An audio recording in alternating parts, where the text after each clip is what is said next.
ಬಹಳ ನೋವಾಯಿತು ನನಗೆ. ನನ್ನ ನೋವು ನಿನಗೆ ನೋವು ಮಾಡಬೇಕು ಅಂತ ನನ್ನ ಮನಸ್ಸಲ್ಲ. ನನ್ನನ್ನೇ ನಾನು ನಂಬಲಾರದ ಸ್ಥಿತಿಗೆ ಬರಬಿಟ್ಟಲ್ಲ. ನನ್ನ ಕೈ ನಿನ್ನನ್ನು ಮುಟ್ಟಿದ್ದರಿಂದ ಇದು ನನ್ನ ಕೈ ಸಾರ್ಥಕವಾದದ್ದು ಅಂತ ನಂಬಿದವರ. ನನ್ನ ಬೆನ್ನು ನಿನಗೆ ಬೆಂಬಲವಾಗಿ ನಿಂತಿದ್ದರಿಂದ ನನ್ನ ಬೆನ್ನು ಸಾರ್ಥಕ ಅಂತ ನಂಬಿದವರ. ಸಖ್ಯ ಅಂದರೆ ಹಾಗೆ ನಾವು ಭಾವಿಸ್ತೇವೆ. ಯಾವ ಸಂಕಲ್ಪವೇ ಇರಲಿ, 7 ಹೆಜ್ಜೆ ನಡೆದರಾಯ್ತು. 7 ಹೆಜ್ಜೆ ಇಟ್ಟು ಜೀವನದಲ್ಲಿ ಮೇಲೇಳು, 7 ಲೋಕಗಳನ್ನು ಆವರಿಸುವ ಬಾಳು ಒದಗಿ ಬರಲಿ ಅಂತ ಬಯಸಿದರು. ಸಖ್ಯವನ್ನು ಹಾಗೆ ಭವ್ಯವಾಗಿ ಹತ್ತಿರವಾಗಿ ಹಂಬಲಿಸಿಕೊಂಡು ಬೆಳೆದರು. ಬಾಲ್ಯದ ಸಖ್ಯ ಅನ್ನದ ಅಮೋಘವಾದ ಬೆಲೆ ಇಲ್ಲ, ಬೆಲೆ ಕಟ್ಟುವುದಕ್ಕೆ ಸಾಧ್ಯ ಇಲ್ಲ. ಅಂತಹ ಅಮೂಲ್ಯವಾದ ವಸ್ತು ಅದು. ಅದೇ ನಿನಗೆ ನೆನಪಾಗುತ್ತಿಲ್ಲ. ಕಾರಣ ಏನು? ನಾನು ಕೇಳುಕ, ನೀನು ಅರಸ. ಅಂತರ ಇದು ಕೇವಲ ಆರ್ಥಿಕವಾದ ಅಂತರ ಮಾತ್ರ.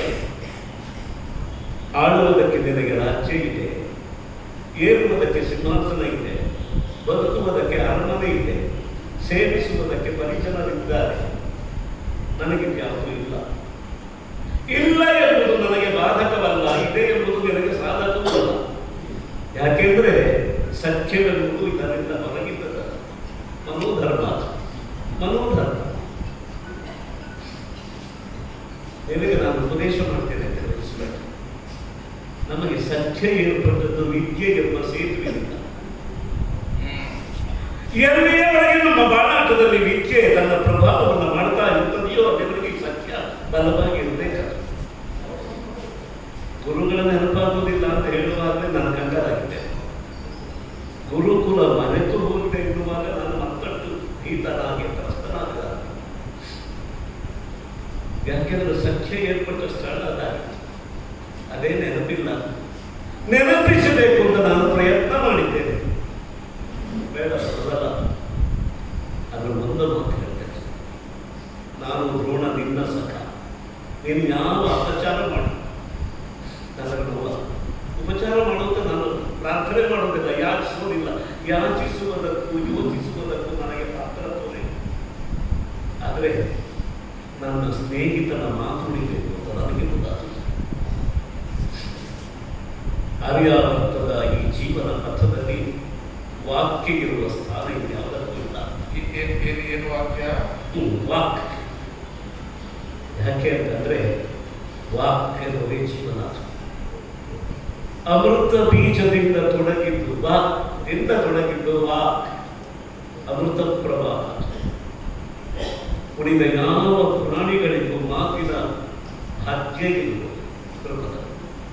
ಮಾತಿನ ಭಾಗ್ಯ ಇರುವುದು ಮಾನವನಿಗೆ ಮಾತ್ರ. ಆದ್ದರಿಂದ ಮಾನವನು ಕೊಡಬೇಕಾದ ಮಾನ ಮರ್ಯಾದೆಗಳು ಮಾತಿಗೆ ಮಾತ್ರ. ಮಾತನ್ನು ನಂಬಿ ಕೆಟ್ಟವರಿಲ್ಲ, ಮಾತನ್ನು ತುಂಬಿ ವಿನಷ್ಟರಾದವರಿಲ್ಲ. ಮಾತು ಉಳಿಬೇಕು. ಮಾತು ಉಳಿದ್ರೆ ಬದುಕುಳಿತದೆ. ಆರ್ಯಾವರ್ತದಲ್ಲಿ ಅಲ್ಲ, ಇಡೀ ಪ್ರಪಂಚದಲ್ಲಿ ಮಾನವ ಸಂತತಿ ಉಳಿಬೇಕು ಅಂದ್ರೆ ಮಾತು ಉಳಿಬೇಕು. ನನ್ನ ಸಖ ಬದಲ ಮಾತು ಉಳಿಬೇಕು. ಬಹಳ ದೊಡ್ಡ ಮಾತಲ್ಲ ನೀನು ಹೇಳಿದ್ದು. ಏನು ಎಷ್ಟು ಪ್ರೀತಿಯಿಂದ ಹೇಳಿದೆ. ರಾಜಿ ನನ್ನ ಕುತ್ತಿಗೆಯನ್ನು ತಪ್ಪಿಕೊಂಡು ಹೇಳಿದ ಮಾತು. ಬಡವ ಅಂತ ಯೋಚನೆ ಮಾಡಬೇಡ. ನಾನು ಇವತ್ತಲ್ಲ ನಾಳೆ ರಾಜನಾಗ್ತೇನೆ. ಪಾಂಚಾಲ ಪ್ರಭುವಾಗಿ ಸಿಂಹಾಸನದ ಮೇಲೆ ವಿರಾಜಮಾನನಾಗಿರುವ ನೀನು ಬಂದು ಮುಖ ತೋರಿಸಿದರೆ ಸಾಕು ದ್ರೋಣ, ಅರ್ಥ ರಾಜ್ಯ ಕೊಟ್ಟು ಬಿಡುತ್ತೇನೆ ಅಂತ ಹೇಳಿದೆ ಅನ್ನೋ ಪುಣ್ಯ ನೀನು ಮಾತು ನನಗೆ ಬೇಕು ಅಂತಲ್ಲ, ನಿನ್ನ ಮಾತು ರಾಜನ ಮಾತು, ಸಂಸ್ಕಾರದ ಮಾತು. ನೀನು ಆಡಿದಂತಹ ಯಾವುದು ನನ್ನ ನೆನಪಿಗೆ ಬರ್ತಾ ಇದೆ. ಒಂದು ವೇಳೆ ನೀನಾಡಿದ್ದೇ ಹೌದು ಅಂತ ಆಲೋಚನೆ ಮಾಡಬೇಕು. ಬಹಳ ಜಾಣ್ಮೆಯಿಂದ ಆಡ್ತಾ ಇದ್ದೆ. ನಿನ್ನ ಮಾತು ಉಳಿಯುವುದಕ್ಕಾಗಿ ಬಂದಿದ್ದೇನೆ.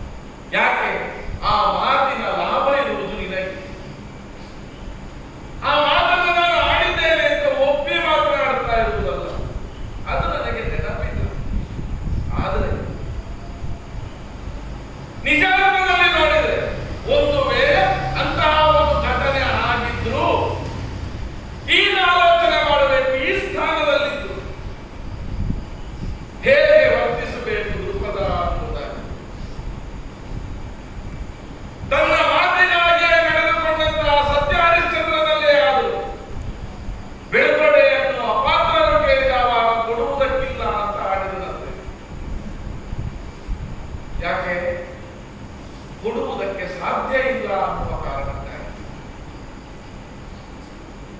ಆಲೋಚನೆ ಮಾಡಿ ನೋಡಿ. ಈ ಹಿಂದೆ ದಾನವಾಗಿ ಬ್ರಾಹ್ಮಣರಿಗೆ ಕೊಟ್ಟದ್ದು, ಆದ್ರೆ ಅರ್ಧ ರಾಜ್ಯವನ್ನ ಕೊಡ್ತೇನೆ ಅಂತ ಆದ್ರೆ ಯಾವ ಆಧಾರದಲ್ಲಿ ಕೊಡುವುದು? ಈ ಹಿಂದೆಯೂ ಆದದ್ದಿಲ್ಲ. ಹಾಗಾದ್ರಿಂದ ಕೊಡುತ್ತೇನೆ ಅನ್ನುವಂತಹ ಮಾತೇ ನಡೆಯುವುದಕ್ಕಿಲ್ಲ.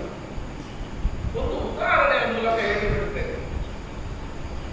ನಿನ್ನ ತಂದೆಯವರಿಂದ ಬಂದಂತಹ ಒಂದಷ್ಟು ಗ್ರಂಥದ ರಾಶಿ ನಿಮ್ಮಲ್ಲಿ ಉಂಟು ಅಂತ ಇಟ್ಟುಕೊಳ್ಳುವ.